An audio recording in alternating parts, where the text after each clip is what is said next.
So I want to welcome our first lecturer in the Neuroethics Learning Collaborative, Autumn Feister. Autumn is a professor in the Department of Medical Ethics here at Penn. She was trained in both sociology and philosophy. Sociology master's plus at Harvard, and philosophy PhD here at Penn. She's a comp scholar, an ethicist.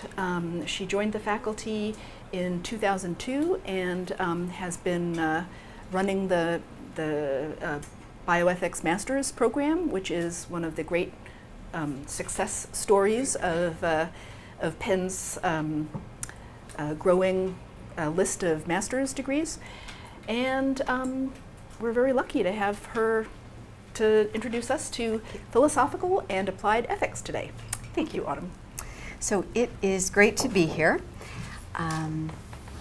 So this laying out of philosophical ethics usually takes at least several courses, maybe one course, and I squeeze it into half a course when I teach for the master's student, and tonight I've got 45 minutes. And because it's on film, I can't speak as fast as I normally do, so we're going to get what we can. What I'm going to try to give you tonight is the way in which folks reason morally. In other words, these are not going to be prescriptive theories. These are intended to be descriptive theories. They are intended to tell you what you are always already doing. Some of you are consequentialists, some of you are deontologists, some of you aren't sure. But basically, this is what you do when you're confronted with a moral dilemma. So this isn't that, I'm not going to persuade you that ethics is good and you ought to do it. I'm going to just try to explain to you the way in which the process you go through when you're confronted with a dilemma. And understanding the way in which you reason, the way in which people who reason in different ways reason, will help you understand the vulnerabilities and strengths in the process you use and the vulnerabilities and strengths in the process that the way the other half lives.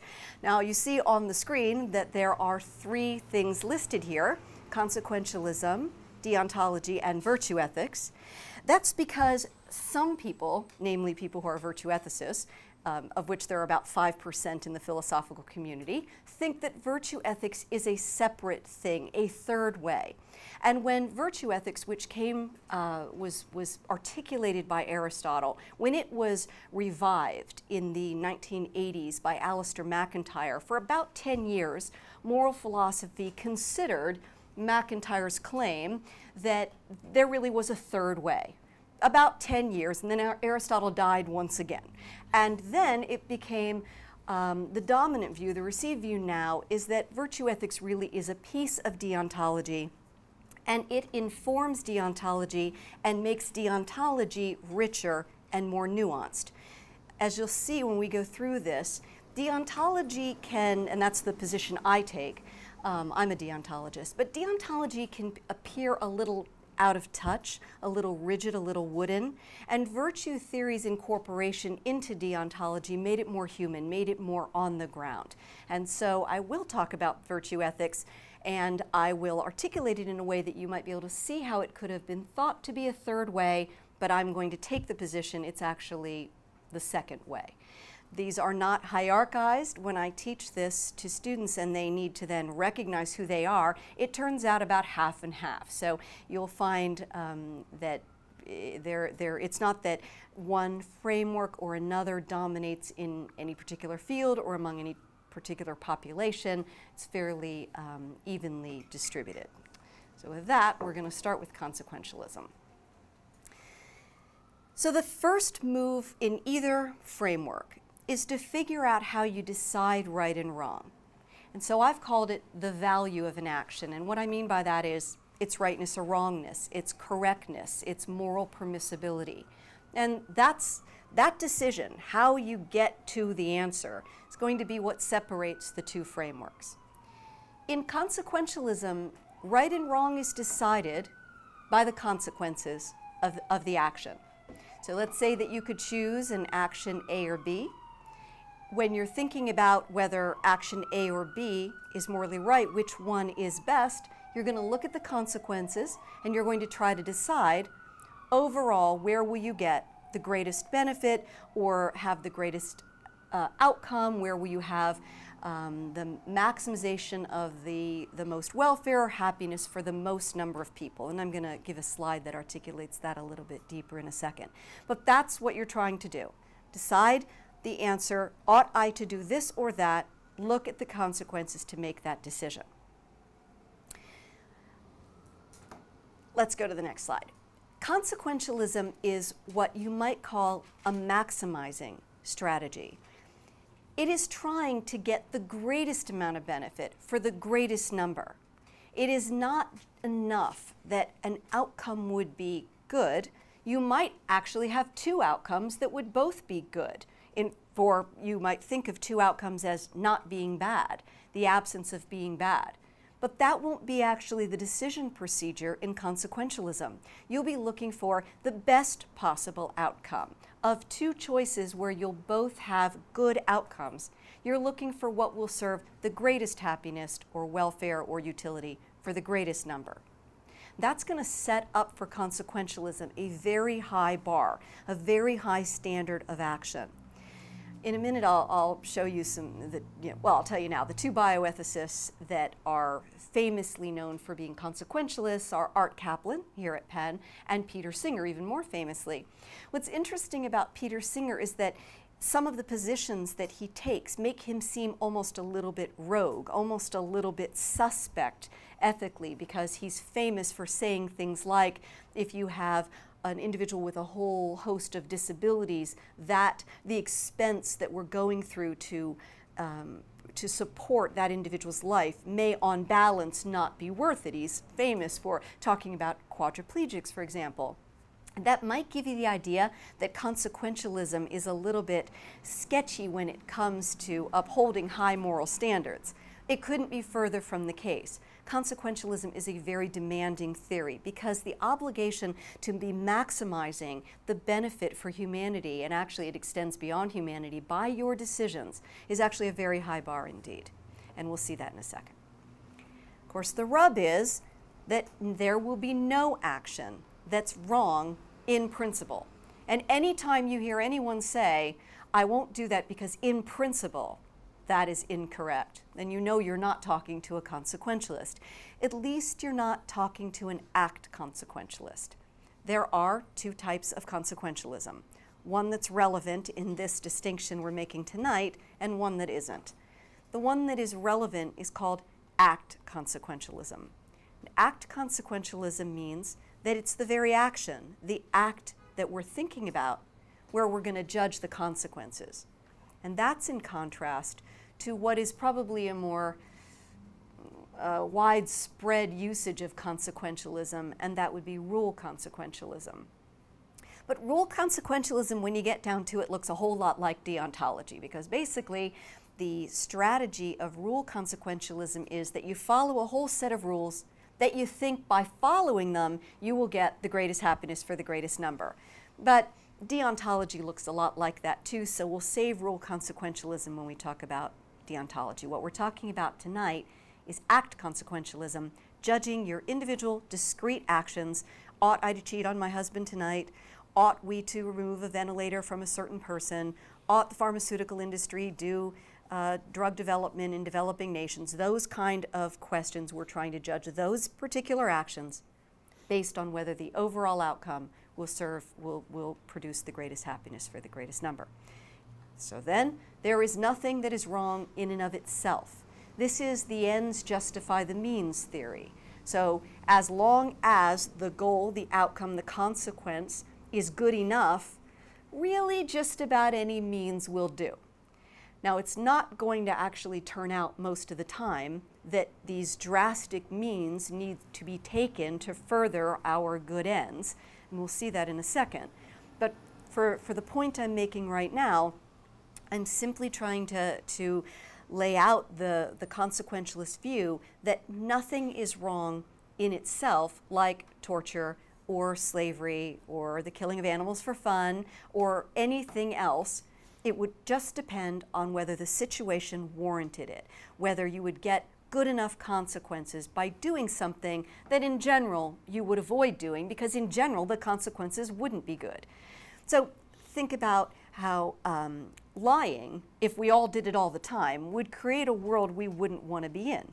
It would mean that we would dissolve all relationships, for example, of every type, from intimate relationships to business relationships to commerce type relationships. If people lied willy-nilly, not if they lied all the time, because then you just do a tilde in front of everything they said, right? If they lied randomly, willy-nilly, all relationships would dissolve. So consequentialists have come to see over time that in general, you probably don't want to lie just as your normal modus operandi. You want to pick very carefully if you're ever going to lie, because in general, it doesn't end up serving the greatest happiness for the greatest number. But there are situations where an exception would be needed, and in that situation, the lie would not be wrong. All right. My understanding is we're going to save our questions to the break, so that might be hard, but write them down and we'll do that. Okay. So some of the most famous thought experiments that consequentialists and deontologists duke it out over are these: how would you handle needing to sacrifice some for the benefit of others? And most famously, when you're talking literally about killing some to save others. So for the consequentialist, in theory, if it would bring about more good to kill one person so that 5 perhaps, let's say, would be saved, or 10 or 1,000,000, then killing that person, even if that person is innocent, would still be morally justifiable. Now, of course, as I said, it will rarely come to that, but when we try to flesh out, is it morally right or not, in a simple equation, let's say, where all of the individuals are producing equal good for the world. Let's say they're all, neuroscientists in cognitive, I don't know what labs, that you're all doing. So all very important work. And your family relationships are all the same, let's say, and your obligations to children or to your parents are all the same. So let's just take 6 people of equal contribution in the world. Then a consequentialist can make very good intuitive sense of sacrificing one to save the other 5 if, let's just say, there's just one boat and room for just one and 6 people on an island and other things that will not happen. Because they will never happen, these are all theoretical, and yet they help us sharpen our intuitions about the way in which the moral reasoning works. So consequentialism is an umbrella term. It's an umbrella term that speaks to the way in which you decide a moral action based on the outcomes. But what you're actually trying to maximize is different across different versions of consequentialism. So we have different things that you might be maximizing. You might be, for example, someone who believes that we need to maximize welfare for everyone, or well-being, or happiness, which is quite different, because happiness, defined in some circles, is a feeling of contentment, not necessarily your overall well-being or welfare compared to others. So for example, the fact that everyone in this room has health care contributes to your well-being, and that doesn't mean you're actually giddy with happiness. You may actually think your life is quite unpleasant right now, especially tonight maybe, but in general even. And yet, the kind of measures that we produce for welfare might actually make you look pretty good, because you have food and you have shelter and you have meaningful work, unless you switch out of your first PhD, which I did. But just assuming these things, you have meaningful work and healthcare and all of that stuff. You're safe and you have a state where the police protect you, and on and on. That's the kind of thing a welfare consequentialist would worry about. But somebody who is worried about happiness might not think that was enough. So it depends on what you're trying to maximize. Early on in consequentialists, not invention, let's say, because I've already argued this is descriptive, so it can't be the case that Bentham and Mill invented it, but in its first articulation by Jeremy Bentham, I'll give you dates in a second, he was very focused on pleasure. And pleasure would probably rank fairly low on those lofty things we're trying to maximize. And Bentham got himself into some philosophical controversy by focusing on pleasure, because of course pleasure can be quite base, can be quite not lofty, unlofty, more animal-like. And so philosophers who were very interested in the life of the mind or the moral life didn't think pleasure really rose up to these other things. So then Mill, John Stuart Mill, comes in and gives another articulation of consequentialism where he focuses on utility. And if what you're trying to maximize is utility, it's not a word we use very much anymore, then the version in this umbrella of consequentialism that you're using, this version, would be utilitarianism. And that's probably the most famous of all of the versions of consequentialism. You know utilitarianism, you just don't focus on the word utility, but that's how it actually started. And utility, that term, enabled the thinker or the proponent of this descriptive model to have a fairly large range of what would be included, because what would be of use to someone or what would be of benefit could be defined really quite broadly.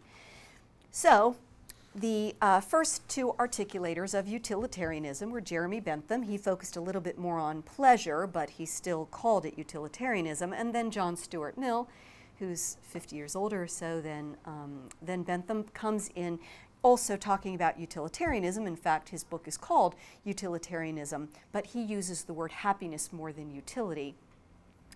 What they're both trying to say, though, is that you're trying to get the greatest utility for the greatest number. And what was interesting about the way they articulated consequentialism was that they used a metaphorical unit, a util.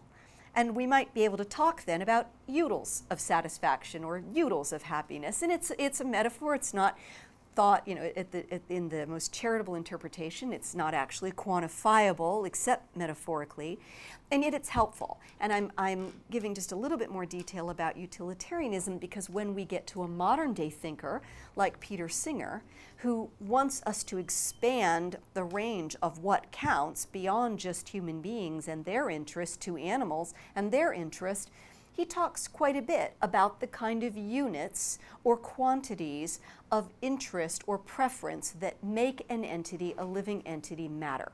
So util is just one way of talking about how we probably have different levels of interests and preferences and levels of suffering that we're capable of or levels of pain, and that's going to play out significantly in a consequentialist like Singer. All right, and there we go. I've already told you that Singer and Kaplan are probably the two most famous bioethicists, at least, who are consequentialists. Okay, so if what you're trying to do is get the greatest something or other, let's say happiness for the greatest number,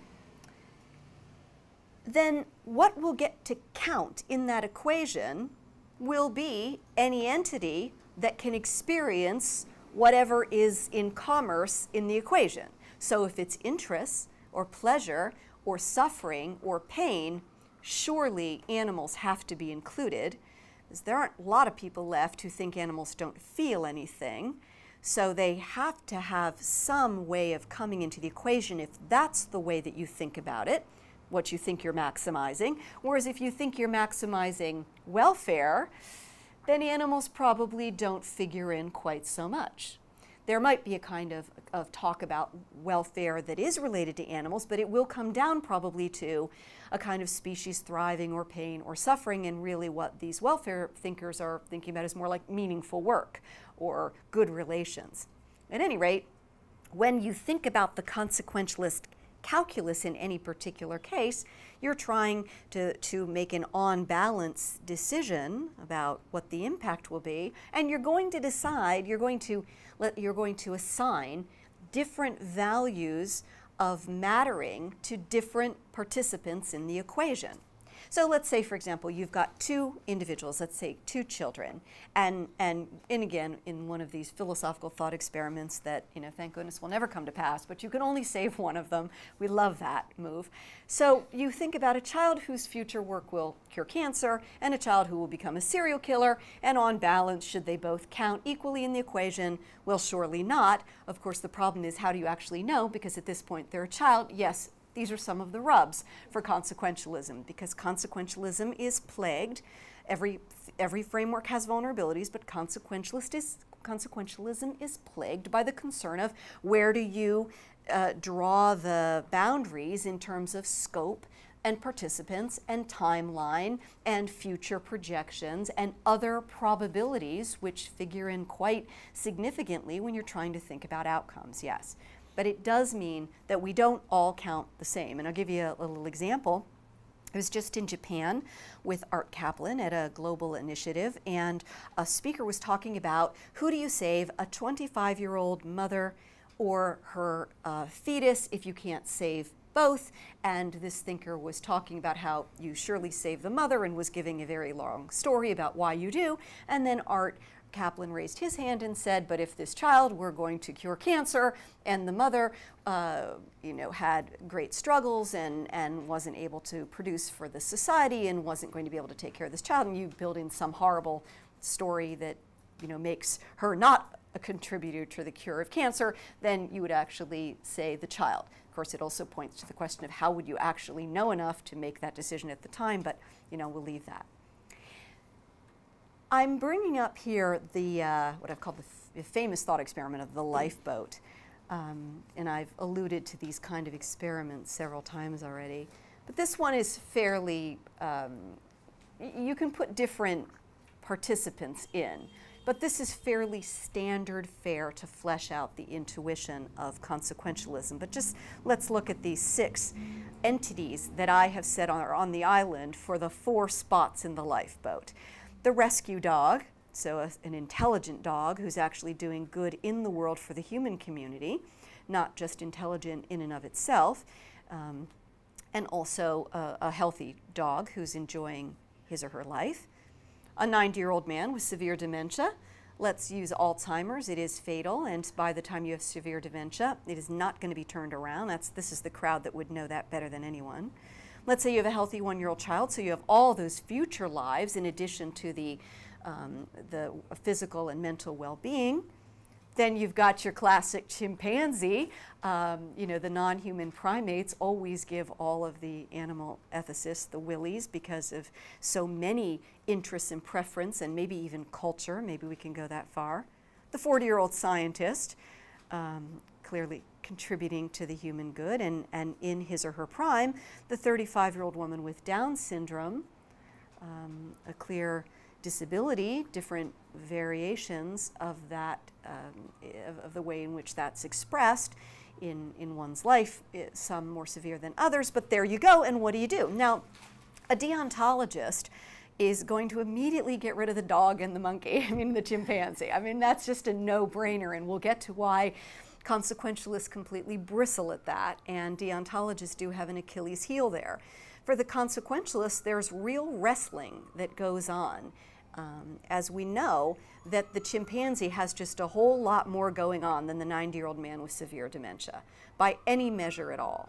So I'm going to leave that thought experiment because we can't settle it here, but what I do want to say is that consequentialists can coherently debate this. They can plausibly debate it. We could have a discussion where all of you took the role of a consequentialist and argued hard for which for. A deontologist is completely mute in this discussion, does not know how to begin, understands the conundrum that the consequentialists present here, but can't really get into the debate. On the other hand, the consequentialists are not all going to agree with each other, and that's part of the vulnerability of consequentialism, of knowing how are you going to rate apple interests versus orange interests or preferences? How are you going to rank? Is physical suffering the highest ranking? Is projection into the future? Are the relationships that you have? And consequentialists are going to disagree. Of course, because this is a framework for how people come to decisions. It doesn't mean that being a consequentialist gives you certain answers. It means it gives you a certain process. So wrapping it up on consequentialism, the strengths, simplicity. Not simplistic, simplicity. It's got an elegance to it. It's straightforward, it's streamlined. It's got a kind of clarity that enables me to kind of give you the gist in just these few minutes. Another strength, it's intuitive in hard cases. If you had to kill 100 to save 6 billion, I'm not saying you have the courage to do it. Moral fortitude is a different question that the Greeks called weakness of the will, akrasia. Just because you can't actually slit the throats of the 100 doesn't mean you don't think it was worth it to do. It just means you can't actually bring yourself to harm someone. That's not the question here. The question is what's right, what's wrong, not can you do it. So 100 people to save 6 billion? 1,000 mice have to suffer, but you cure cancer? You have to torture 5 people to stop a war that would kill thousands. The consequentialists can engage these questions in ways that deontologists find themselves very paralyzed by. And then nuanced consequentialism, though, brings up the first of the issues. Nuanced consequentialism is just the way that I'm going to describe, it's not a technical term, but I think it's helpful, the way I'm going to describe the way that the very subtle consequentialists draw the spectrum, carve out the scope, thinking about wide-ranging effects of outcomes, not just, for example, the mother who's 24 or that baby, but the reverberations, the rippling that happens because of one action affecting another. And that makes this version of consequentialism very subtle. This is the kind of consequentialism that you'll see in someone like Art Caplan. But then, of course, the problem is how far out do you go? If you take, for example, a war that may no longer be popular, pick one, I don't know, Iraq. At the time, the question of whether it was right or wrong was based on whether there were biological weapons, bioterroristic weapons there. Let's say there had been. Would it have been worth it? We are projecting into the future not knowing if there are, though some people appear to have known whether there were or not. Leave that. For now, let's just say we don't know whether there were. But then we find out that there weren't. And then we think about all of the death and destruction that was going on, and all of the Civil War type combat that happens and all the death to both sides, and we might evaluate whether the war was worth it at that moment. But then you take that timeline out even further, and let's just say we go out 40 years and we can trace back an absolutely thriving state with equal rights, human rights, meaningful work, a good economy, religious freedom, whatever you think is involved in a state that's very healthy, and we trace it back actually to that war. Then would it have been worth it? Well, okay, but where do you stop? That's an Achilles heel for consequentialism. And then what about the demandingness problem? If the action that you're supposed to take is the one that will maximize the greatest happiness for the greatest number, how do you live your life? Now, in some ways, it's pretty simple. Should you kill me? No, you shouldn't. You don't have to struggle tonight, I think, because whatever you're feeling right now, it won't warrant you killing me and the risk to jail for you and who knows what else. So sometimes it's not that demanding, it's obvious. And yet, when it comes to something like helping other people, the demand is actually significant. When you think about how much money went into the snacks for tonight, for example, is it really the case that you having a little bit of snack was worth what that money could do in the poorest nation? Should you be entitled to any cup of coffee at a Starbucks?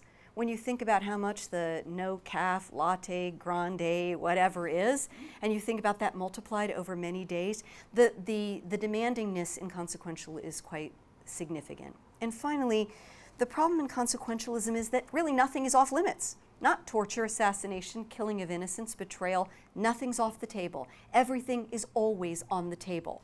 And does that create problems? Is it too easy when those kind of violations of personhood are on the table, even if in a particular circumstance you might actually have great benefit? So what I've given you is the framework. I've given you some of the benefits of that framework and some of the vulnerabilities of it. Okay, second of two. The virtue ethics is actually going to be very short because I'm just saying that it's an enhancer of deontology. All right. So if consequentialism is simple, deontology is not. It's quite the opposite. It takes a great deal of articulation, not tonight, but over time, to get a really nuanced or subtle account of deontology. The word comes from the Greek deontos, where it meant what must be done. There's a very heavy must, ought, should in deontology. In fact, so much so that the first time you're introduced to this framework, it feels very heavy, very weighty, as if someone is just weighing you down with morality. It's going to turn out, though, that a thinker like Kant will explain to you that the only obligations that you are held to are the ones you hold yourself to. So deontology is going to be the theory where your actions, where your moral decisions about right and wrong, are going to be decided based on your values, your principles, your obligations, the moral considerations that you hold. But the rub is that those are the ones you hold, the principles you take to be your guiding principles. So there is no God, state, police force, philosophy professor, parent weighing you down and forcing or foisting principles or obligations on you. All of the obligations you hold yourself accountable to fulfilling are ones you have imposed on yourself. What's going to be interesting is I'm going to turn out to obligate myself to very similar obligations to the ones you're going to obligate yourself to. That's because we're all human, at least on the Kantian story. That's how it's going to go. Immanuel Kant, I've given you his dates. He is probably the most complex and articulate explainer of the way in which deontology works, and it starts with a very different premise from consequentialism. It does not start with varying and finite worth of various entities in the world, animals or humans. It starts with the premise that human beings have infinite worth. You get this infinite worth, human beings that is, because human beings, and humans alone, at least we think we're the only ones, we'll have to see how animal behavior and neuroscience plays this out, but we think that we're the only ones who have this infinite worth because we are the ones who can act morally. The whole shtick of deontology is that human beings are capable of acting on obligations and thwarting, submitting their will to their principles. Sometimes you'd very much like to steal something that sounds really good to have, like this cute computer, but your obligation to not steal says, no, Autumn, don't take this Sony cute computer. I'm able to submit my will to something I very much want because I'm living up to a principle. That's morality. And that gives me a worth beyond price, Kant says, an infinite value. But if I have an infinite value and you have an infinite value, all of the human beings in the world have an infinite value, that means we can't actually be traded up for each other. If you think about the way a consequentialist calculus works, we're actually doing a calculus. We are calculating about the various worths or preferences or values. But the thing is, and here's where you can see why they're mute in one of these thought experiments. If you have one person on this side with infinite value, and I know your math's better than mine, but I think we're all going to see this. And on this side, we have 5 entities and 5 humans, all with infinite value. In the end, where do we have more? Nowhere. We all still have infinite. It doesn't add. Infinite is infinite. It doesn't add up. And so there is no trade-off. There is no saying you could kill 1 to save 5, because it's infinite and infinite on both sides of the equation. That's going to give deontology a kind of power, a kind of stand-your-groundness that is very noble. It's also going to mean that in some hard cases, which luckily hardly ever occur, because we aren't on that island with 6 people in one boat, but it's going to mean that deontology doesn't quite know what to do when maybe sacrifices really are called for to stop some kind of really catastrophic event. There is just one principle that starts the entire thing, and it's called the categorical imperative. And in its first way of being talked about, doesn't matter, called the formula of the universal law of nature, it doesn't matter. It's said that you should act in a way that the way that you act could become a universal law. That's just fancy talk basically for the whole, what would Jesus do? If you think about the New Testament, do unto others. Jesus didn't invent it either. The idea is that I should treat you the way I want you to treat me.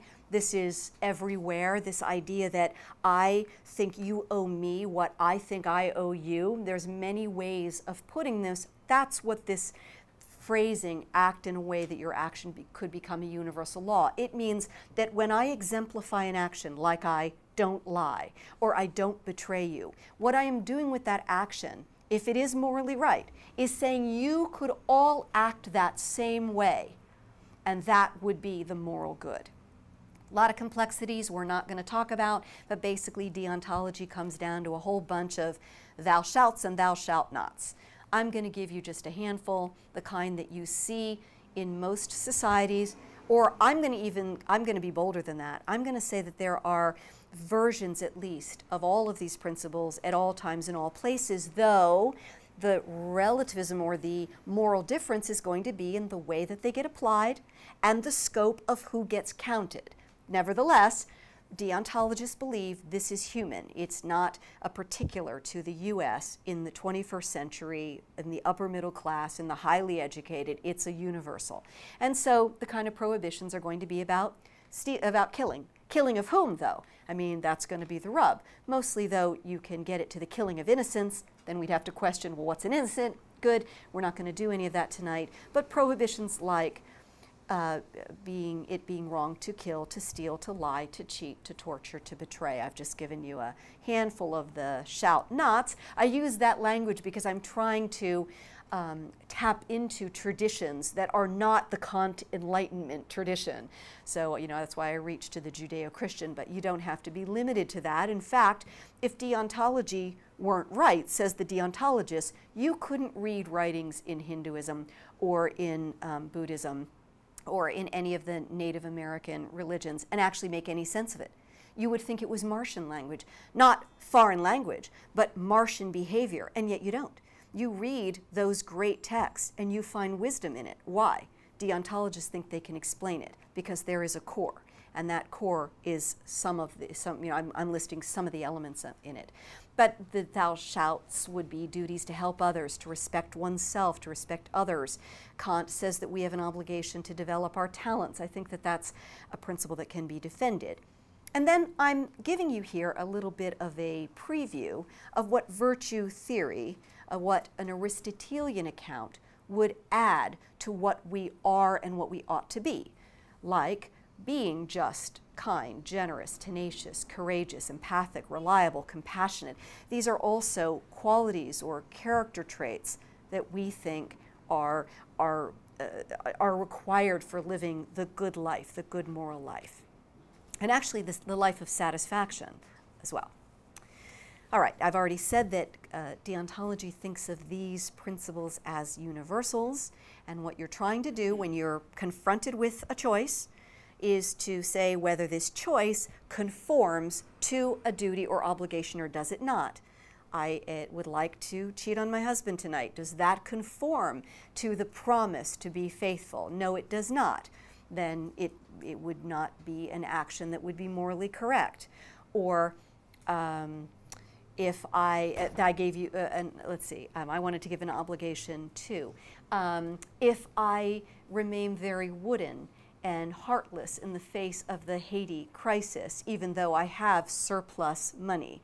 So I'm not just at subsistence, but I actually have some money left over and I could buy that cup of coffee at Starbucks. Then is giving nothing in this acute crisis morally justifiable? Or don't I have an obligation to help others in crisis when I am not going to suffer in any significant way by the sacrifice of at least some small amount? So that is how deontology functions.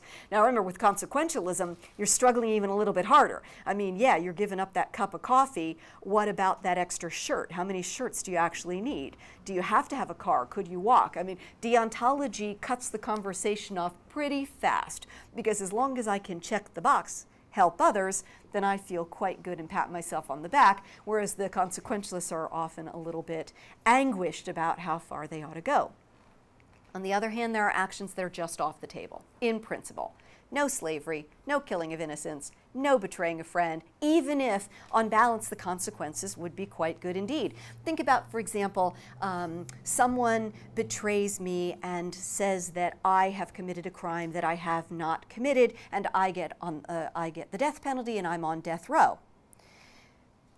This is all very bad, of course. But then it turns out that DNA shows that I didn't do it, and I get a contract for the movie rights, and I become richer than I could have ever dreamed. This is all turning out very good. Was the betrayal morally right? No. Not even then. Even if you said to me, would you want this person to do it again? And I said, yes, I would. Doesn't matter. It's still not right. Deontology doesn't allow you to decide idiosyncratically what's right. You could still want it to happen and know that by principle it was not right for that friend to betray you. And more closer to the ground, I like that one, but if you could do an experiment on 100 people without their consent, but it would produce a cure for AIDS, would it be worth it? No-brainer for consequentialism, at least on a simple model. Now, a nuanced consequentialist is going to come right in and say, once word got out that we were experimenting without consent, the whole human subjects enterprise, we'll talk about that next week, would fall apart and the reverberations would be terrible, and I'm not going to go on here. We'll stay tuned for next week. They might be able to grapple with it. It's on the table at least. For a deontologist, completely not on the table. Not worth even thinking about. Strengths. Well, it explains moral consistency across cultures. These basic moral tenets, prohibition again about taking others' possessions or the obligations we have to offspring, these have seemed to have gone throughout human history, as I said, which is why we recognize ourselves in ancient texts, at least at the core. Now, at the periphery, we don't recognize each other. There are societies where there are very few possessions. So in a highly materialistic society, there's going to be a whole lot more that we carve out as being belonging to the individual in the realm of what you cannot take than in other places. But if I define it as a possession solely of my own, that's when the prohibition against your taking it comes into play. Or, for example, the random killing of innocents, killing for fun.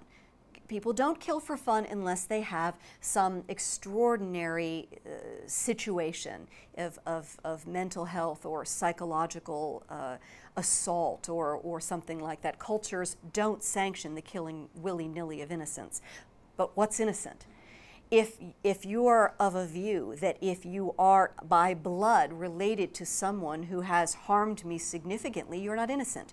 If you are related by culture to some group that has done enormous harm, then you're not innocent. So we'd have to find out first about what is defined as innocent. Now, this will be the kind of place where the moral relatives will want to debate, and I'm ready for that. But that is one of what is considered one of the great strengths of deontology. Also, it's not so demanding. I gave a certain amount to Haiti and I feel like I'm in the free and clear, and if I then want to go out for dinner tomorrow with my husband, I may.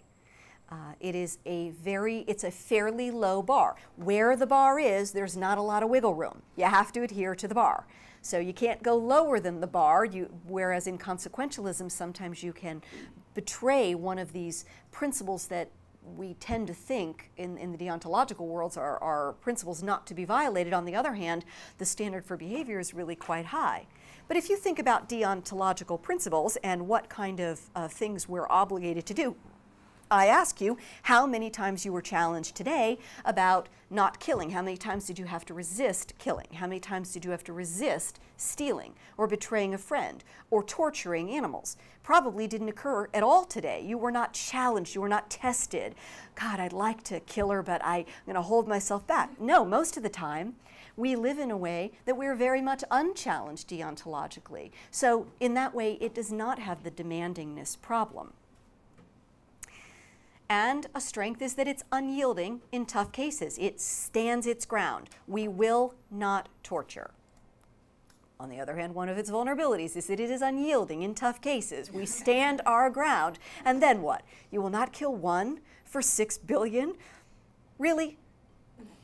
One, it's deontologists are just, like I said, they're just silenced by it. They're bowled over. They don't know what to do. Consequentialists may not be able to do it, but this is a very easy problem, and the consequentialists just slap back at the deontologists and say, this is the problem of dirty hands. You don't want your hands dirty, but you can't plausibly think that all of those people's death could be justified because you don't want to kill one.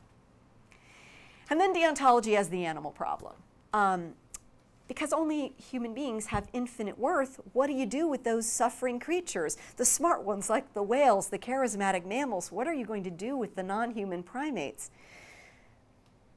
Especially when you've got some, poor individual in persistent vegetative state like Terry Schiavo having absolutely nothing going on from the neck up, and you're going to save her over a whale, or a gorilla, the great apes. Of course, the deontologists have tried to get their footing because clearly these creatures have to be in some way part of the moral world. So Kant said that cruelty to animals debases us.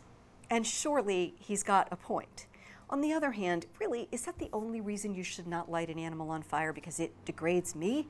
There's not any concern about the animal, that animal's life it gets no attention. The deontologists really don't quite know what to do. And finally, what are you going to do when two duties conflict?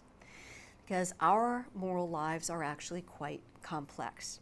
And sometimes you will have two obligations binding on you at the same time.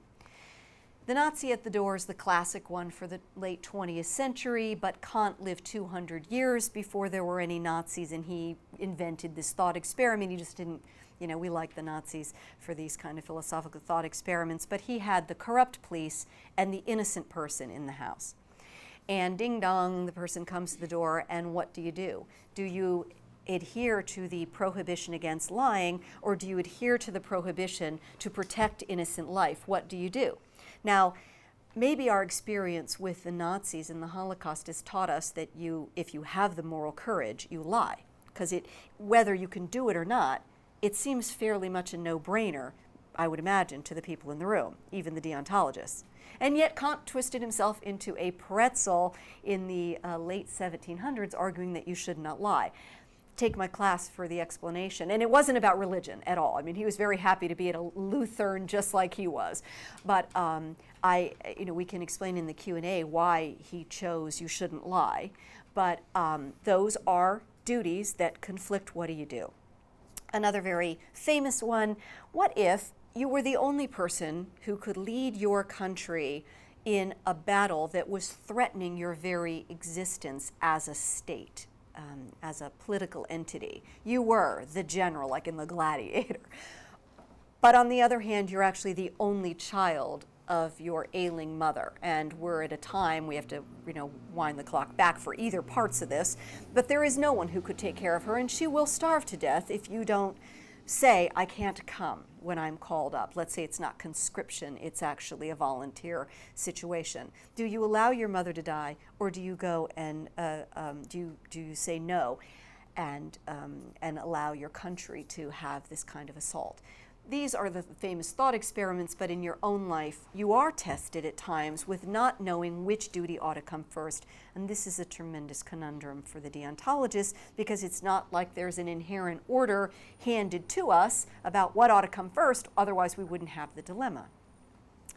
And finally, just for a slide or two, we're going to go to virtue ethics. Again, I already explained that this was, for a very short decade, plus or minus, thought perhaps to be a third way. I mean, you could rewind the clock 2,000 plus years, and Aristotle didn't think it was the third way. He thought it was the only way, because, of course, when Aristotle articulated his understanding of morality, there had not been an articulation of consequentialism or deontology, at least as we know it, certainly not in the West. But the central question that one is to think of in action is, how ought I to live?